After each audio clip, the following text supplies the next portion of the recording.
hours did I spend thinking about how you did me wrong, wrong, wrong. Lived in the shade you were throwing till all of my sunshine was gone, gone, gone. Assalamualaikum warahmatullahi wabarakatuh. Perkenalkan, nama saya Istiqomah Soliha dari kelas 11 MIPA SMA Negeri 1 Jismia. Saya di sini akan membahas tentang sifat-sifat koloid, yaitu efek Tyndall dan Graf-Brown. Apa sih efek Tyndall dan Graf-Brown itu? Nah, yang pertama yang akan kita bahas adalah efek Tyndall. Efek Tyndall adalah efek penghamburan cahaya oleh partikel koloid. Jadi, ketika kita mengarahkan cahaya ke larutan, maka cahaya tersebut akan diteruskan dan tidak terlihat tampak jelas. Kenapa? Karena larutan itu bersifat homogen. Sedangkan jika kita mengarahkan sumber cahaya ke partikel-partikel koloid dan suspensi, maka sumber cahaya atau berkas cahaya tersebut akan dihamburkan atau dibiaskan sehingga jejaknya dapat terlihat dengan jelas. Nah, contoh efek Tyndall dalam kehidupan sehari-hari itu sangatlah banyak.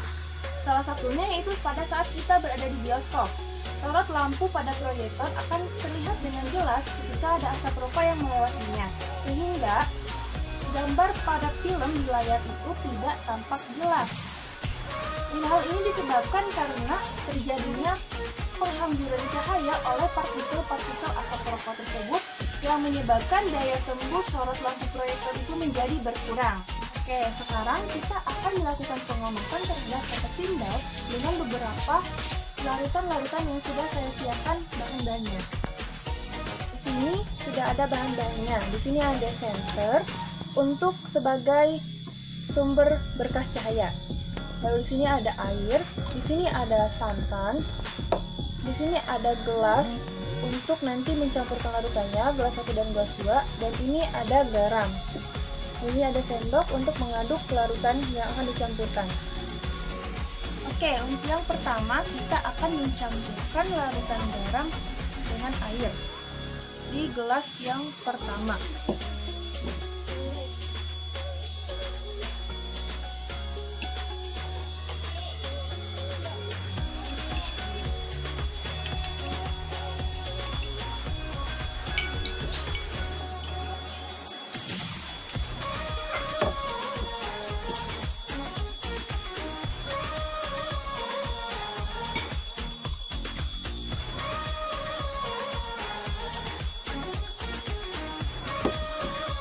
Kita aduk sampai larutannya tercampur.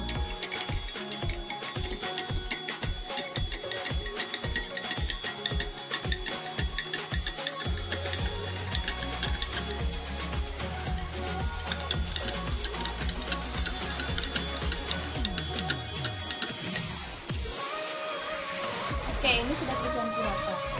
Selanjutnya kita akan mencampurkan santan dan air di gelas kedua.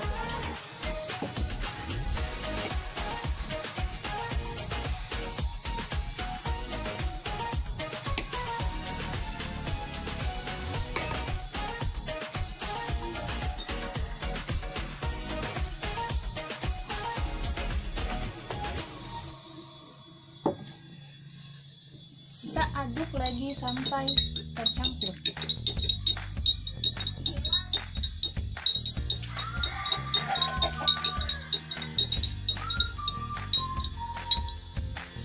Sudah. Nah, sekarang mari kita lihat jumlah fase yang tampak secara fisik dan dapat dilihat oleh indera secara langsung. Pada gelas pertama, di sini ada campuran air dengan garam. Hanya terdapat fase homogen yang jernih dan stabil. Di sini tidak terjadi pemisahan fase ataupun endapan. Pada gelas kedua, tampak terlihat hanya satu fase meskipun sebenarnya ada 2 fase atau bahkan lebih. Tampak keruh dan tampak stabil, namun campuran ini dapat terpisah akibat pemanasan atau pendinginan. Setelah melihat pemisahan fase dan kestabilannya, mari kita melihat efek Tyndall yang terjadi pada kedua campuran ini. Pertama, kita akan menguji pada gelas 1. Pada gelas 1, cahaya terlihat jelas dapat diteruskan ke sisi lain gelas. Efek Tyndall yang ditunjukkan di sini tidak tampak. Ini merupakan sifat dari larutan karena dapat meneruskan cahaya ke arah lain. Selanjutnya kita akan mengamati gelas kedua. Pada gelas 2, cahaya tidak dapat diteruskan menembus sisi lain gelas, melainkan dibiaskan ke segala arah oleh partikel. Partikel yang tidak terlihat tampak sebagai titik terang. Ini merupakan sifat dari koloid.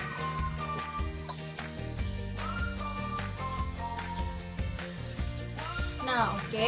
Itulah tadi sekilas tentang efek Tyndall. Selanjutnya kita masuk ke materi yang kedua, yaitu tentang gerak Brown. Apa sih yang dimaksud dengan gerak Brown itu? Gerak Brown adalah gerak acak, tidak beraturan, atau gerak zigzag pada partikel koloid. Nah, gerakan ini terjadi akibat benturan tidak teratur antara partikel terdispersi dengan medium pendispersi. Nah, benturan antara keduanya ini mengakibatkan partikel koloid bergetar dengan arah yang tidak beraturan dan jarak yang pendek. Sedangkan gerak zigzag yang terjadi akibat benturan partikel pendispersi akan mengakibatkan partikel koloid itu tetap stabil, tetap homogen, dan tidak mengendap. Lalu apa saja contoh gerak Brown yang ada dalam kehidupan sehari-hari?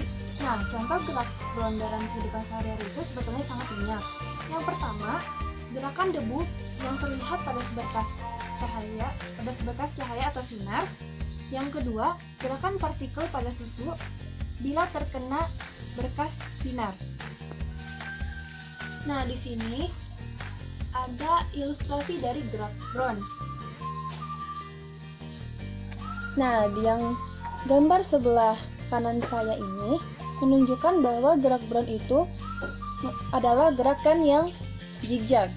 Seperti ini. Ini itu adalah gerakan yang terlihat zigzag. Lalu di sini menunjukkan bahwa gerak Brown itu adalah gerakan yang acak, random, atau tidak beraturan. Nah, jadi itulah yang dimaksud dengan efek Tyndall dan gerak Brown. Lalu, kita bisa menarik kesimpulan setelah penjelasan tadi. Jadi kesimpulannya, efek Tyndall itu adalah efek penghamburan cahaya oleh partikel koloid. Sedangkan gerak Brown itu adalah gerak acak, gerakan tidak beraturan, atau gerak zigzag pada partikel koloid. Lalu, ada yang dimaksud dengan larutan dan koloid, seperti yang sudah kita praktekkan tadi dengan cara pengamatan. Nah, jadi sesuatu bisa dikatakan larutan apabila dia dapat meneruskan cahaya ke arah lain. Sedangkan sesuatu bisa dikatakan koloid apabila dia tidak dapat meneruskan cahaya atau dia hanya bisa membiaskan cahaya ke segala arah. Nah, sebetulnya masih banyak contoh larutan dan koloid dalam kehidupan sehari-hari kita. Contoh larutan yang dapat kita temui dalam kehidupan sehari-hari seperti larutan garam, campuran air dan gula, dan air sirup. Oke, jadi itulah materi tentang pembahasan sifat-sifat koloid, efek Tyndall, dan gerak Brown. Jadi, cukup sekian materi yang saya sampaikan kali ini. Semoga bisa bermanfaat. Wassalamualaikum warahmatullahi wabarakatuh.